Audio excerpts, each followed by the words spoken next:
দর্শক, খুলনা প্রকৌশল ও প্রযুক্তি বিশ্ববিদ্যালয়ের বর্তমান পরিস্থিতির আরও খবর আমরা জানবো। এই মুহূর্তে আমাদের সাথে সহকর্মী কনক রহমান যুক্ত হচ্ছেন। কনক, ক্যাম্পাসে তালা দিয়েছে সাধারণ শিক্ষার্থীরা, এ বিষয়ে বিশ্ববিদ্যালয়ের প্রশাসন কিছু জানিয়েছে কিনা এবং যারা অবরুদ্ধ আছেন তাদের কি অবস্থা দেখছেন আপনি এবং কোনো যোগাযোগ করতে পেরেছেন কিনা সে বিষয়ে বিস্তারিত জানাবেন আমাদের।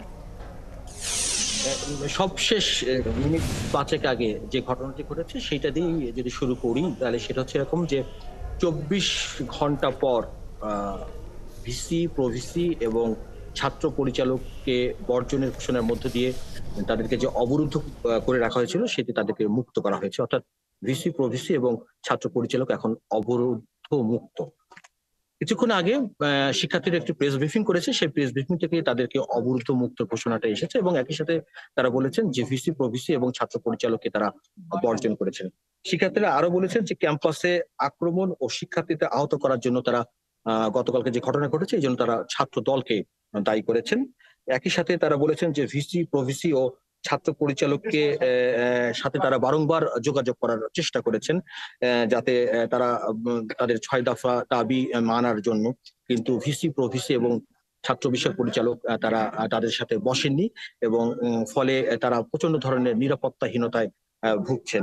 শিক্ষার্থীরা আরো বলেছেন যে নতুন ভিসি, প্রভিসি ও ছাত্র পরিচালক নিয়োগ এবং বর্তমান ভিসি, প্রভিসি ও ছাত্র পরিচালকের পদত্যাগের দাবিতে তারা আজকে রাতের ভিতরেই প্রধান উপদেষ্টা, স্বরাষ্ট্র ও শিক্ষা উপদেষ্টার কাছে তারা স্মারকলিপি পেশ করবেন। শিক্ষার্থীরা বলেছেন তারা যে চরম নিরাপত্তাহীনতায় ভুগছেন, তারা ক্যাম্পাসের ভিতর এবং ক্যাম্পাসের বাইরে তারা কোথাও নিরাপত্তা পাচ্ছেন না এবং তারা খুব আতঙ্কের মধ্যে দিয়ে আছেন। একই সাথে শিক্ষার্থীরা বলেছেন যে গত ২৪ ঘন্টায় যে উদ্ভূত পরিস্থিতি হয়েছে তার জন্য পুরোপুরি বর্তমান ভিসি, প্রভিসি এবং ছাত্র পরিচালক দায়ী, কারণ তারা শিক্ষার্থীদের নিরাপত্তা দিতে পারেনি।